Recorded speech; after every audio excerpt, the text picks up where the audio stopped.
Assalamu alaikum, dear students. Today we will discuss the defects of Bohr's atomic model. In the previous lectures, you have thoroughly discussed about the Bohr's atomic model and the calculations of radius, energy, wave number, frequency and wavelength. Now we will discuss about the defects of Bohr's atomic model. Students, Bohr's atomic model provides valuable information about the structure of an atom, but it also has some defects. What are the defects of Bohr's atomic model? Bohr's atomic model has a defect that it is applicable to monoelectronic systems. Means only those atoms which contain one electron can be studied by Bohr's atomic model, or Bohr's atomic model is only applicable to those atoms which contain single electron. It is not applicable to the polyelectronic system. For example, it is only applicable on hydrogen atom, on helium ion, on lithium ion. You can see it contains one electron, it also contains one electron, it also contains one electron. So these are monoelectronic system. Bohr's atomic model is applicable to monoelectronic system. It is not applicable to He or Li. It is not applicable to the polyelectronic system. So it is the first defect of Bohr's atomic model, that it is only applicable to the monoelectronic system. Number 2, according to the Bohr's atomic model, electron undergoes one-dimensional or two-dimensional motion. According to Bohr's atomic model, orbits are of simple circular nature. Means the paths in which electrons are revolving are simply circular. Electrons are revolving in circular paths. In circular path there is 2D motion, but electron is revolving in 3-dimensional space. For 3-dimensional space, path must be of spherical nature. So according to Bohr's atomic model, orbits are of circular nature, means orbits are circular paths, but actually orbits are not circular paths, but orbits are actually spherical paths. Spherical paths. And in spherical paths there is 3D motion. How can we observe, or how can we say that electron is revolving in 3D space? We can find it by observing the spectrum of an atom, by observing the visual display or dispersion of light produced, or energies, wavelengths produced by the electron. When the light emitted from an electron due to the transition of electron from one energy level to second energy level, or one energy level to another energy level, for example, we have an atom having this energy level and this energy level. Electron jumps from this level to this level, or comes back from higher to lower level, then certain amount of energy change will occur. There will be a delta E. There will be a change of energy. When this change of energy was observed, a specific energy will also have specific wavelength, h c over lambda. When the wavelength of this specific transition is calculated, or the wavelength or energy or wavelength of this transition was subjected to a dispersing device. What will be the dispersing device? It may be a scattering device or it may be a prism. Then this is splitted into number of wavelengths. This is split into number of wavelengths, which indicated that electron is revolving in three-dimensional spaces having more than one energy levels. It means only one energy level is not sufficient in order to justify the complete position and rotation of an electron. So for this purpose, the orbits must be of spherical nature. And according to the concept of Schrödinger, Dirac, and Sommerfeld, the main contributor Sommerfeld contributed and concluded that the orbits in which electrons are continuously revolving are not just the simple circular paths, but are spherical or elliptical paths. Means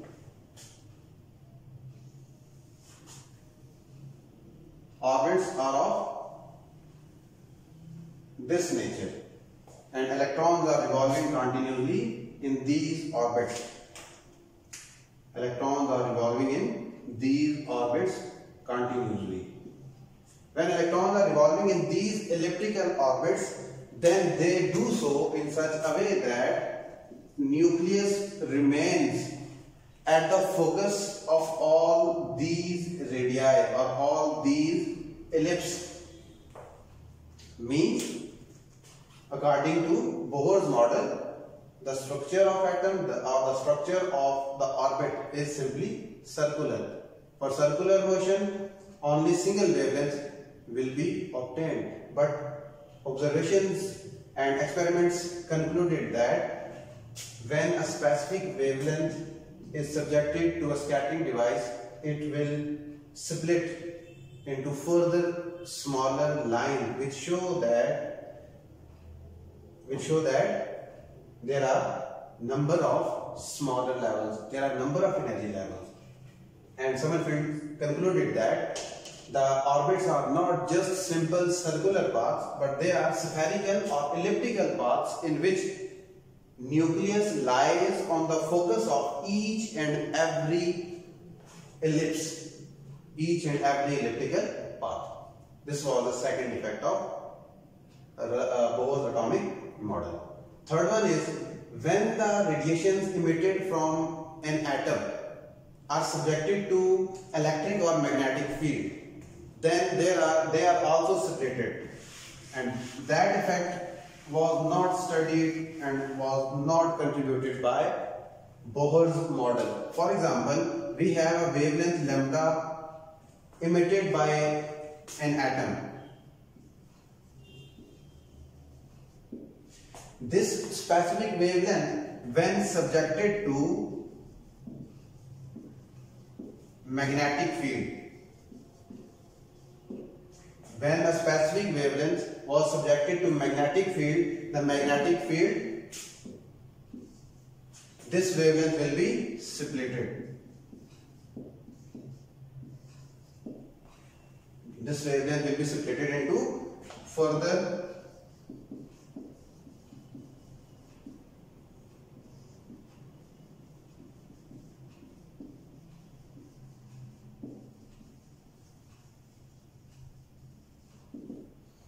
when a specific wavelength obtained from a specific atom was subjected to magnetic field, the magnetic field will split this wavelength into further small lines or small wavelengths. This effect is known as Zeeman effect. It is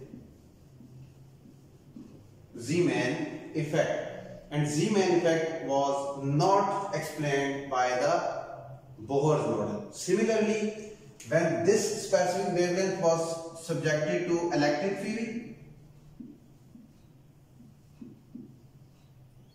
same will be observed. Same was observed. Means when a specific wavelength is subjected to electric field, the electric field splits that specific wavelength into further sharp lines. This effect is known as Stark effect. Stark's effect. And Bohr's model has the defect that Bohr model did not provide any information about the splitting of a line, so it is not able to provide information about Zeeman effect or Stark effect. So it is also the defect of Bohr's atomic model. And there is also another model that another defect that when a specific wavelength lambda is subjected to a dispersing device, this wavelength splits into further smaller lines. Means a specific wavelength can be splitted. A specific wavelength can be splitted into sharp lines. Further sharp or smaller lines. The pattern produced by the splitting of radiations, by the splitting of this specific wavelengths, is known as fine structure. Fine structure or multiple structure.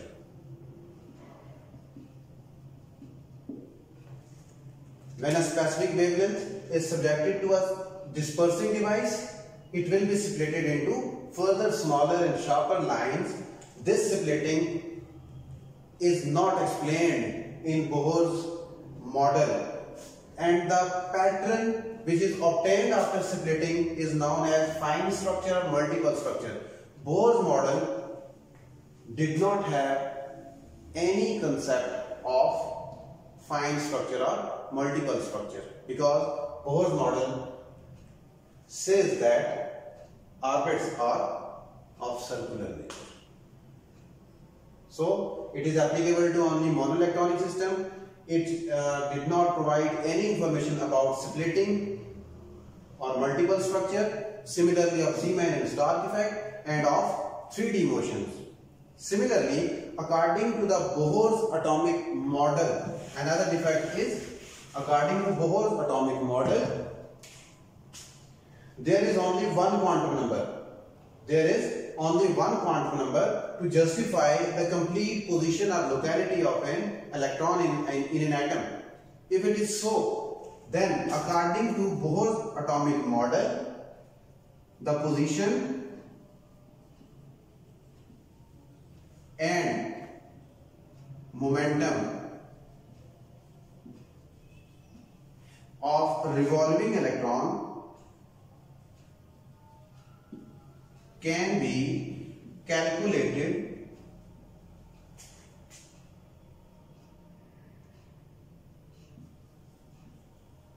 or predicted simultaneously.